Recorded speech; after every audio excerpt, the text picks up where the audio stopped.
Shri Swami Samarth 18 September 2024 बुधवारपासून महालयारंभ सुरू होत आहे. महालयारंभची माहिती आपण जाणून घेणार आहोत. भारतीय परंपरा आणि पौराणिक तत्त्वज्ञानानुसार 4 ऋण सांगितली गेली आहेत. देवऋण, ऋषी ऋण, पितृऋण आणि समाज ऋण. हे 4 ऋण फेडणे माणसाचे कर्तव्य मानले गेले आहे. पितृऋण फेडण्यासाठी पितरांसाठी श्राद्धविधी आवश्यक असतो. मातापिता, निकटवर्तीयांचा मृत्यूनंतरचा प्रवास हा सुखमय व्हावा, त्यांना सद्गती मिळावी यासाठीचा संस्कार म्हणजेच श्राद्ध. सन 2024 मध्ये 18 सप्टेंबर ते 2 ऑक्टोबर या कालावधीत पितृपक्ष किंवा पितृपंधरवडा आहे. या पितृपक्षात काही तिथी महत्त्वाच्या मानल्या गेल्या आहेत. अनंत चतुर्दशी झाल्यानंतर भाद्रपद महिन्याच्या वद्य पक्षात पितृपंधरवडा असतो.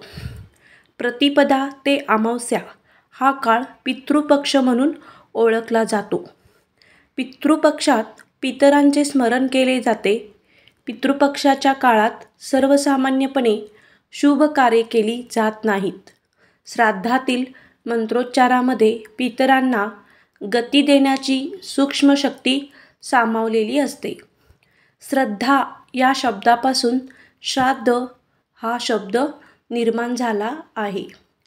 इहलोक सोडून गेलेल्या आपल्या वाडवडिलांनी आपल्यासाठी जे काही केले त्याची परतफेड करणे अशक्य असते.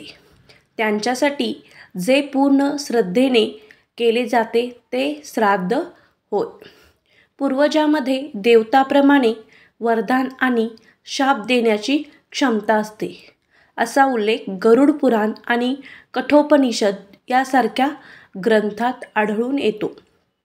त्यामुळे पूर्वजांना प्रसन्न ठेवल्यास कुटुंबातील सुख, शांतता, समृद्धी कायम राहते अशी मान्यता आहे. पितृपक्षातील महत्त्वाच्या तिथी 18 सप्टेंबर रोजी सकाळी 8:03 भाद्रपद पौर्णिमा समाप्त होत आहे. यानंतर महालयारंभ होत असून प्रतिपदा श्राद्ध या दिवशी करावे असे सांगितले जात आहे. पौर्णिमेच्या दिवशी अगस्त्य ऋषींना तर्पण करून जल अर्पण केले जाते. यानंतर भाद्रपद वद्य प्रतिपदेपासून ते अमावस्येपर्यंत पूर्वजांचे श्राद्ध तर्पण करतात. संपूर्ण वर्षात ज्या तिथीला कुटुंबातील सदस्यांचे निधन झाले आहे त्या तिथींना पूर्वजांचे स्मरण पूजन केले जाते. भाद्रपद वद्य तृतीय 20 सप्टेंबर रोजी असून या दिवशी तृतीया श्राद्ध करावे. सुरू असलेल्या वर्षी मृत झालेल्या व्यक्तीचे श्राद्ध त्या पक्षातील चतुर्थीला किंवा पंचमीला भरणी नक्षत्र असताना केले जाते. त्याला भरणी श्राद्ध असे म्हणतात. यंदा 21 सप्टेंबर रोजी भरणी श्राद्ध आहे. भाद्रपद नवमीला अविधवा नवमी असे संबोधले जाते. या दिवशी अहेवपणी म्हणजे नवरा जिवंत असताना सवाष्ण मृत झालेल्या महिलेचे श्राद्ध केले जाते.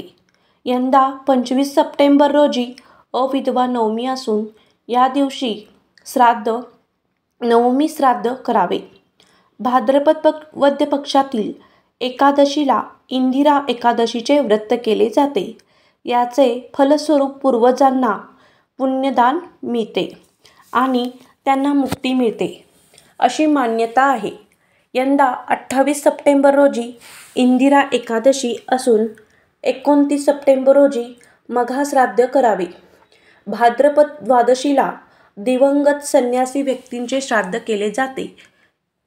यंदा 29 सप्टेंबर रोजी द्वादशी श्राद्ध करावे. भाद्रपद चतुर्दशी या दिवशी अपघात, विष, शस्त्र किंवा अन्य कोणत्याही कारणाने अनैसर्गिक मृत्यू आलेल्या दिवंगत व्यक्तीचे श्राद्ध केले जाते. 1 ऑक्टोबर रोजी चतुर्दशी श्राद्ध करावे. भाद्रपद अमावस्येला सर्वपित्री अमावस्या म्हणूनही संबोधले जाते. अमावस्येला दिवंगत झालेल्या व्यक्तींचे या दिवशी श्राद्ध केले जाते. याशिवाय ज्या व्यक्तींना आपल्या दिवंगत पूर्वजांची निधनतिथी ज्ञात नसेल अशा सर्वांनी सर्वपित्री अमावस्येला आपल्या पूर्वजांचे श्राद्ध करावे. 2 ऑक्टोबर रोजी सर्वपित्री अमावस्या आहे. महत्त्वाचे म्हणजे कोणत्याही तिथीला अनैसर्गिक व अपमृत्यू पावलेल्या व्यक्तींचे श्राद्ध केवळ भाद्रपद वद्य चतुर्दशीलाच करावे असे शास्त्रात सांगण्यात आले आहे. श्री स्वामी समर्थ.